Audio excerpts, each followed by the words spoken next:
এই মুহূর্তে আমি 14,000 চাকরি দিতে পারি। আপনাদের মধ্যে কেউ আছেন চাকরি নেওয়ার জন্য আমার থেকে? চাকরি দাও দেবো, কই লোক তো খুঁজে পাই না। আজকে এই মুহূর্তে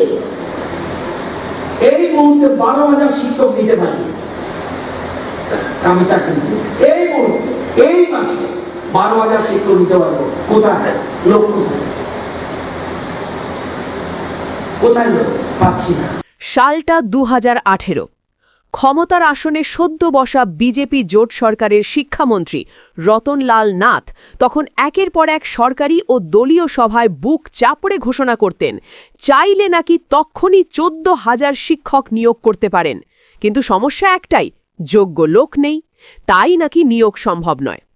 একবার নয়, দুবার নয়, বারবার এই অপমানজনক কথা শুনতে হয়েছে রাজ্যের যুব সমাজকে। শুধু শিক্ষামন্ত্রী নন, সে সময়ের মুখ্যমন্ত্রী বিপ্লব দেবও একই সুরে বলেছিলেন রাজ্যের যুবকদের নাকি কোয়ালিটি নেই। হাজার হাজার পদ খালি পড়ে আছে, অথচ যোগ্যতার অভাবে নাকি চাকরি দেওয়া যাচ্ছে না। 5,000 চাকরি দেওয়ার জন্য এডুকেশন দপ্তর বসে আছে টিচারের, কিন্তু 1100 হি টিকছে। তাতে প্রমাণিত করে কোয়ালিটি অফ এডুকেশন নেই। ভাবুন একবার, বারবার শিক্ষিত যুবদের এভাবে প্রকাশ্যে অপমান করার সাহস কোথা থেকে আসে? অথচ বাস্তব চিত্র কি? শিক্ষক নিয়োগের যোগ্যতা যাচাইয়ের পরীক্ষায় উত্তীর্ণ হয়েও বছরের পর বছর ঘরে বসে থাকতে বাধ্য হয়েছেন হাজার হাজার যোগ্য প্রার্থী। রাত জেগে পড়াশোনা, কঠোর পরিশ্রম, নিজের মেধা আর আত্মবিশ্বাসের জোরে টেট পাশ করেছে তারা, কিন্তু চাকরি? না, চাকরি নেই।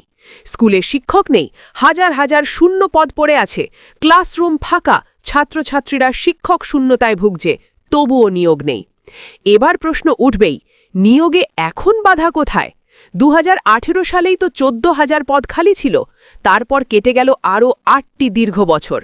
ধরে নিলাম এই 8 বছরে 6,000 শিক্ষক নিয়োগ হয়েছে, তাহলে মন্ত্রীর নিজের কথা মতোই অন্তত 8,000 পদ তো খালিই থাকার কথা।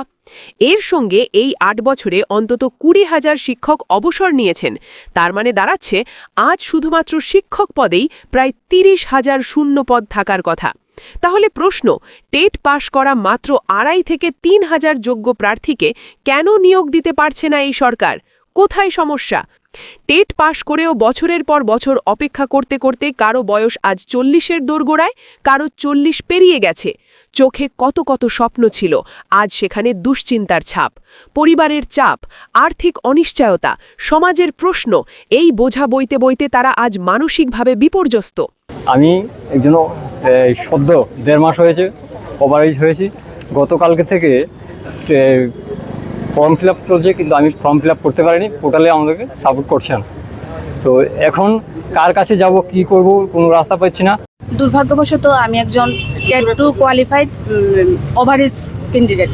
এখন তো আমি ওভারএজ হয়ে আজকে সিএম স্যার, মূলত আমাদের মুখ্যমন্ত্রী তথা আমাদের শিক্ষামন্ত্রী স্যারের কাছে আমার বক্তব্যটা আমি তুলে ধরতে চাইছি। কারণ আমি নভেম্বর মাস থেকেই স্যারের সঙ্গে দেখা করার জন্য অ্যাপ্লিকেশান করে রেখেছি, অনেকবার দেখা করার জন্য করেছি যে আমার এজ পেরিয়ে যাচ্ছে, বা অনেকজন আছে আমাদের সঙ্গে, খুব কম সংখ্যক, কিন্তু দেখা করতে পারছি না।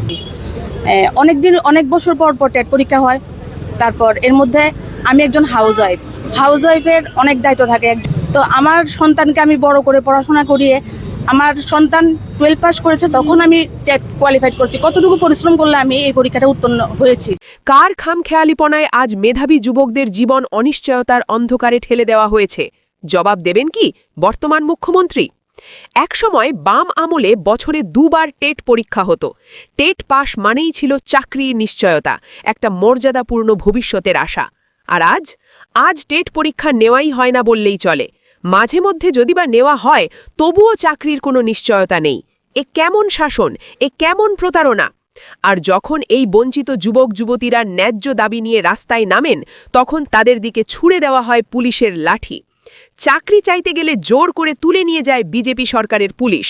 স্বপ্ন দেখানো হয়েছিল ঘরে ঘরে চাকরি, বাস্তবে দেওয়া হয়েছে বেকারত্ব, দমনপীড়ন আর অনিশ্চয়তার বিষ। আর কথায় কথায় যোগ্যতা নিয়ে প্রশ্ন তুলে যুব সমাজকে অপমান। মেধাবীদের চোখের জল, দীর্ঘশ্বাস আর অপমানের উপর দাঁড়িয়ে ক্ষমতার সিংহাসন টিকিয়ে রাখা যায় না। যুব সমাজের ভবিষ্যৎ নিয়ে ছিনিমিনি খেলার দিন শেষ। এবার জবাব দিতেই হবে, এবার হিসাব দিতেই হবে।